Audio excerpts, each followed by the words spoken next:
ନୂଆକରି ଗୋଟେ ଜନମଙ୍ଗଳକାରୀ ସରକାର ଗଠନ ହେଇଛି। ସରକାରର ନିୟତ ଠିକ୍ ଅଛି। ଜନତାଙ୍କର ଯୋଉଟା ଆବଶ୍ୟକତା, ଓଡ଼ିଶା ରାଜ୍ୟ ସରକାରଙ୍କର ଯୋଉଟା ସମ୍ପତ୍ତି, ତାକୁ କିଛି ପ୍ରଭାବଶାଳୀ ବ୍ୟକ୍ତି ଗତ ଦିନର ସରକାରରେ ଯେଉଁମାନେ ଥିଲେ ସେମାନେ ବେଆଇନ ଭାବରେ ମାଡ଼ି ବସିଛନ୍ତି, ଜବରଦଖଲ କରିଛନ୍ତି। ସେଠି କେଉଁଠି ରଙ୍ଗଶାଳା ନିର୍ମାଣ କରିଛନ୍ତି, କେଉଁଠି ଢାବା ନିର୍ମାଣ କରିଛନ୍ତି, ଆହୁରି କ'ଣ କ'ଣ କାମରେ ଲଗାଇଛନ୍ତି।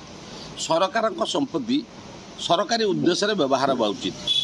ତେଣୁ ଏଭଳି ଏକ ପଦକ୍ଷେପ, ଏକ ନିଷ୍ପତ୍ତି ରାଜ୍ୟର ମୁଖ୍ୟମନ୍ତ୍ରୀ ମୋହନ ମାଝୀ ସରକାର ଯେଉଁ ନେଇଛନ୍ତି, ମୁଁ ତାଙ୍କୁ ସର୍ବାନ୍ତକରଣରେ ସ୍ୱାଗତ କରୁଛି। ଏଇଭଳି ନିଷ୍ପତ୍ତି ରାଜ୍ୟବାସୀଙ୍କ ପାଇଁ ଅତ୍ୟନ୍ତ ମଙ୍ଗଳକର। ଠିକ୍ ସାର୍, ଏଥିରେ ସନ୍ଦେହ ନାହିଁ। ଯେଉଁ ପ୍ରଭାବଶାଳୀ ବ୍ୟକ୍ତିମାନେ ଲୋକପ୍ରତିନିଧି ହେଇ ସରକାର ସ୍କଳକୁ ବ୍ୟବହାର କରି ଗୋଚର ଜମି, ଶ୍ମଶାନ ଜମି, ଯେତେକ ଆବଶ୍ୟକ ଜମି ମାନେ ଯେଉଁଟା ନେଇ ହେବ ନାହିଁ, ଯେଉଁଟା ଟ୍ରାନ୍ସଫରେବଲ୍ ନୁହେଁ, ତାକୁ ମଧ୍ୟ ନେଇଯାଇଛନ୍ତି। ତାକୁ ନିଶ୍ଚିତ ଭାବରେ ସରକାରୀ ଖାତାକୁ ଫେରିବା ଉଚିତ। ଏ କଥା ମୁଁ ସ୍ପଷ୍ଟ ଭାବରେ କହିବାକୁ ଚାହୁଁଛି। ଏଇଟା ହେଉଛି ରାଜ୍ୟର ଦାୟିତ୍ୱ। ଯାହାଙ୍କ ଉପରେ ସରକାର ହେଲା ରାଜ୍ୟବାସୀଙ୍କର ମାରଫତଦାର। ସମ୍ପତ୍ତି ସୁରକ୍ଷା କରିବା ସରକାରଙ୍କର ଦାୟିତ୍ୱ। ତେଣୁ ବିଜେପି ସରକାର ପ୍ରତିବଦ୍ଧ ଅଛି ସରକାରୀ ସମ୍ପତ୍ତି ସରକାରୀ ଖାତାକୁ ଫେରାଇବା ପାଇଁ।